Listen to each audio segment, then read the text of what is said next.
Hello, this was a requested video, even though I did have it on my watch list as well because I have been wanting to watch it for a little while, but this is going to be my review of Tourist Trap. It's an older movie, but it actually did just get announced that they're doing a sequel, so I'm like, oh, that's interesting, but if you do want to watch it, it is on Shudder and AMC Plus, and I do believe Peacock as well, because that's the one I watched it off of. But anyway, without further ado, shall we begin? So, Tourist Trap. If you saw this movie, let me know what you thought of it down in the comments below. I did actually get recommended it before, somebody on YouTube actually recommended it to me. I just didn't really get around to watching it till recently. I've kind of been on a horror binge. I've been watching a lot. I am looking forward to Terrifier 3. I watched the first two. I'll probably do review videos for that as well, because I am curious what other people thought about it. But this is pretty much just a review for Tourist Trap. You could tell this is definitely a product of the 70s. I believe it came out in the 70s. I could be wrong about that. If I am, let me know down in the comments below. But it's only rated PG, even though there are parts in this movie that could definitely go for a hard PG-13, but it's the era, I guess. Jaws is rated PG, but if you don't know what it's about, I will give you my spoiler-free thoughts on it first, and then I will get into spoilers, because there's a few key points in it that I do want to get into that are definitely spoiler-filled. But pretty much what it is a group of kids pretty much get lost, kind of. They find this, like, ravine and all that, and they decide to go swimming. They have car problems, and this guy shows up, and he's pretty much just like, oh yeah, we can get you fixed up back at the shop. And then they end up going back with him, and pretty much what he says to them is, oh yeah, my brother lives up there. He's a little weird. He likes to make dolls and all that. But pretty much what it is like, he's really famous, and he's over in Los Angeles making them for big movies and all that. And I gotta say, one of the best things about this movie, which actually surprised me, was actually the music in it. It's incredibly eerie. If you don't like dolls at all, and I'm not talking about like little dolls like this, I'm talking about like mannequins. If you don't like mannequins, this movie will definitely kind of make you uneasy.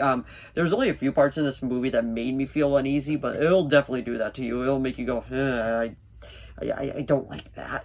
And that did that to me a few times.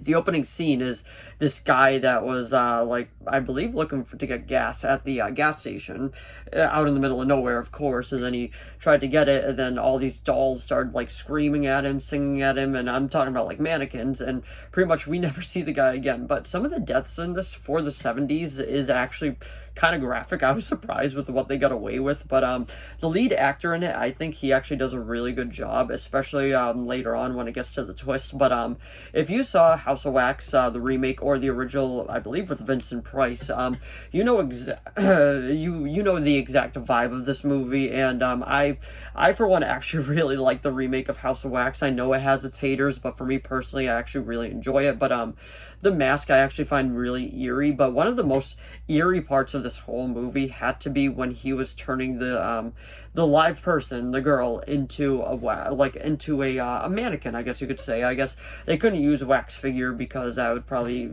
kind of encroach a bit too much on House of Wax, even though the remake was actually made much later after this. But pretty much what it was that she was tied like this to a table, like flat though, and then he's putting like the stuff on her, and he's like, what's gonna happen now is that you're gonna suffocate, and when you suffocate, you're actually gonna die from fright first. Your heart's gonna give out before you run out of oxygen. And like, the whole scene is just making you go, I don't like that. I don't like that at all. And honestly, it's warranted. Like, it gets under your skin, and it actually does it very well, and that kind of makes me look forward to the sequel, because I feel like there's a lot to do with the sequel, especially with a higher budget. But if you haven't seen this movie, and if you are a horror fan, I do recommend giving it a try. I believe it's on Peacock. I watched it off of AMC Plus personally, but I give it a 7 out of 10. I was very surprised with it. It was a lot of fun, and it's not a bad way to kill an hour and a half. But anyway, that's my spoiler-free part of it. I do want to get into spoilers because there is a key part that I want to talk about. So in 5, 4, 3, 2, 1.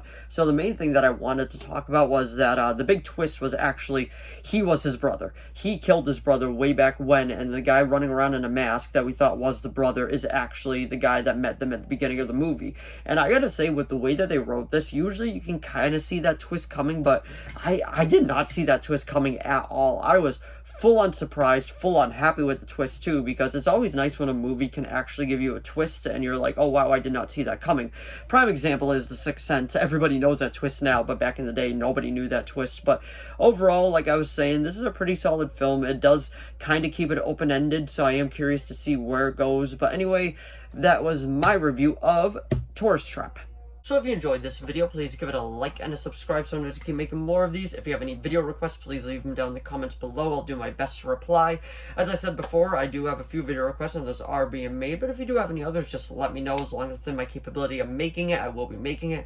And this video is actually a video request, even though I did kind of have it on my my watch list. I just had to get around to it, but I did watch a few other horror movies, so definitely keep an eye out for that because I want to do review videos for that. I'm going to try to do review videos for every movie that I watch, but it's gonna be quite hard to keep up with, but I'm gonna try to keep myself to that. But anyway, if you saw the movie, let me know what you thought of it down in the comments below. Thanks for watching as always, and I'll see all of you in the next video.